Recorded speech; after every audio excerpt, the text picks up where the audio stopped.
सीमा गर्मियों की छुट्टियों में अपनी नानी के गांव आई थी। सीमा नानी के घर पहुंचने के बाद अपनी नानी के पैर छूती है और उनसे आशीर्वाद लेती है। तभी उसकी नानी उससे कहती है, इतनी बड़ी हो गई मेरी सीमा, चल जल्दी से हाथ मुंह धो ले, मैं तेरे लिए खाना लगा देती हूँ। भूख लगी होगी ना? हाँ नानी, भूख तो लग रही है मुझे, आपके हाथ के बने हुए पीले दाल और चावल खाने की। कितना टाइम हो गया है मुझे आपके हाथ का बना हुआ दाल चावल खाए हुए। तू तो नौकरी में व्यस्त थी, तो तुझे कहाँ से टाइम मिलेगा अपनी नानी के लिए? और जब इतने टाइम बाद आई है तो ज्यादा टाइम के लिए रुक कर जाएगी तू। हाँ हाँ नानी, इस बार पूरे 2 महीने के लिए आई हूँ।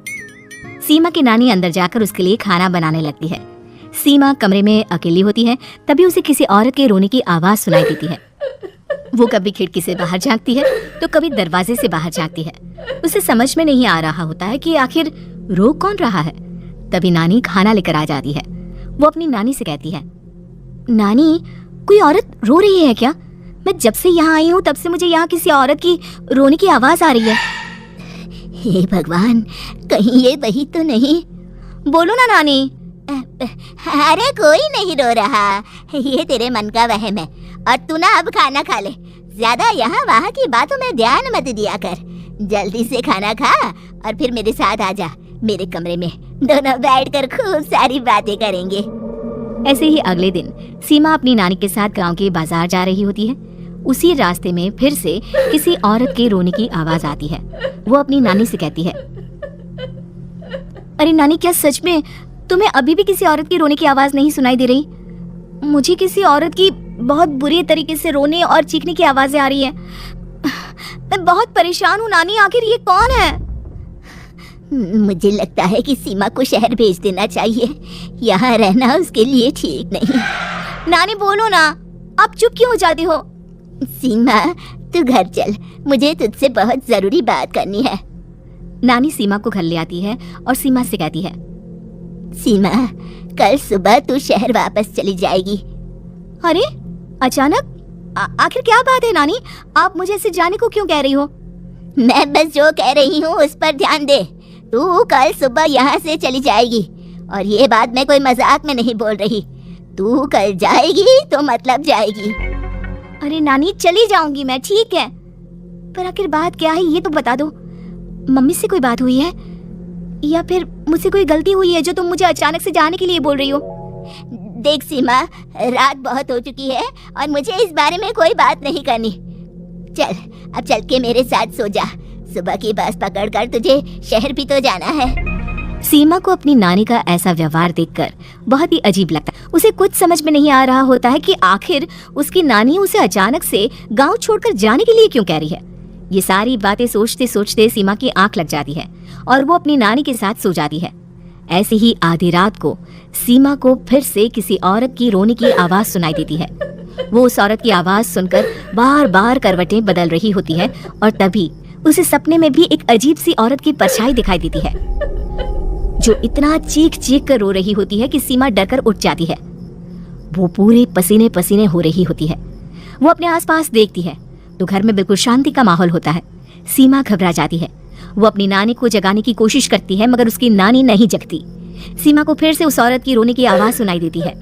आखिरकार सीमा अपने आप को रोक नहीं पाती और वो घर का दरवाजा खोलकर बाहर निकलती है। आखिर ये माजरा क्या है, आज तो मैं पता करके रहूंगी। अब आवाज का पीछा करते हुए सीमा आधी रात को गांव के चौपाल के पास बने कुएं के पास पहुंच जाती है, जहां कुएं की चारों ओर बेड़ियां लगी होती हैं। उन बेड़ियों में लगे हुए ताले के साथ एक लाल रंग का कपड़ा और माता रानी का कलावा बंधा होता है। उस कुएं में से सीमा को किसी के रोने की आवाज आती है। सीमा परेशान हो जाती है। इस कुएं में कौन है? कौन है यहाँ? सुनो, कौन है? कौन रो रहा है?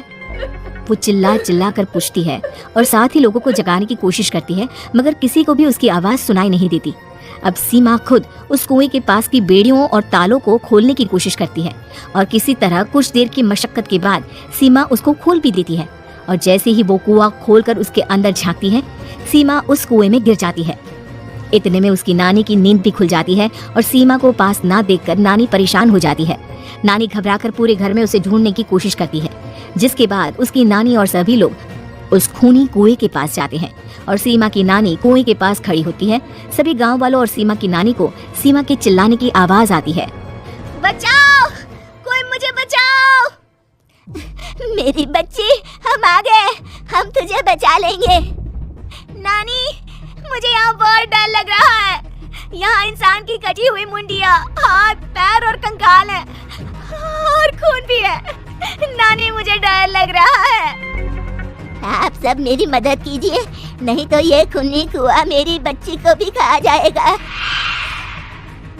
अरे मुझे तो ये समझ में नहीं आ रहा कि आखिर इस खूनी कुएं को खोला किसने। सालों पहले इसको इतनी मुश्किलों के बाद तांत्रिक बाबा ने बंद किया था। अरे पूरा गांव खूनी कुएं के बारे में अच्छे से जानता है, तो कोई भी जानबूझकर तो ऐसा करेगा नहीं। मतलब किसी ने अनजाने में इसे खोल दिया है भैया। सीमा को इस बारे में मालूम नहीं था और जब से वो यहाँ आई थी तभी से उसे किसी औरत के रोने की आवाजें भी सुनाई दे रही थी। कहीं सीमा ने ही तो उसे नहीं खोला। अगर ऐसा है तो फिर सीमा का बचना बहुत मुश्किल है। वहीं कुएं के अंदर सीमा रोते हुए बैठी होती है कि उसे आवाज सुनाई देती है जो कुएं के बाहर खड़े गांव वालों में से किसी को सुनाई नहीं देता।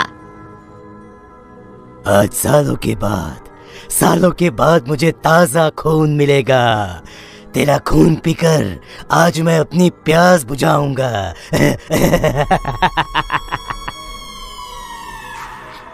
कौन है? कौन है?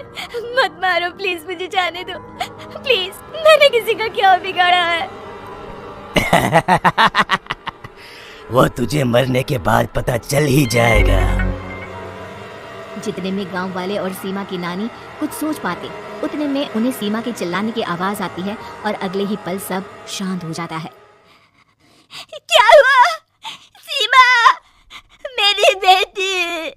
माफ करना बहन, लेकिन अब सीमा वापस नहीं आएगी। हमें एक बार फिर से कुएं को बंद करना होगा। गांव वाले तभी तांत्रिक को बुला कर लाते हैं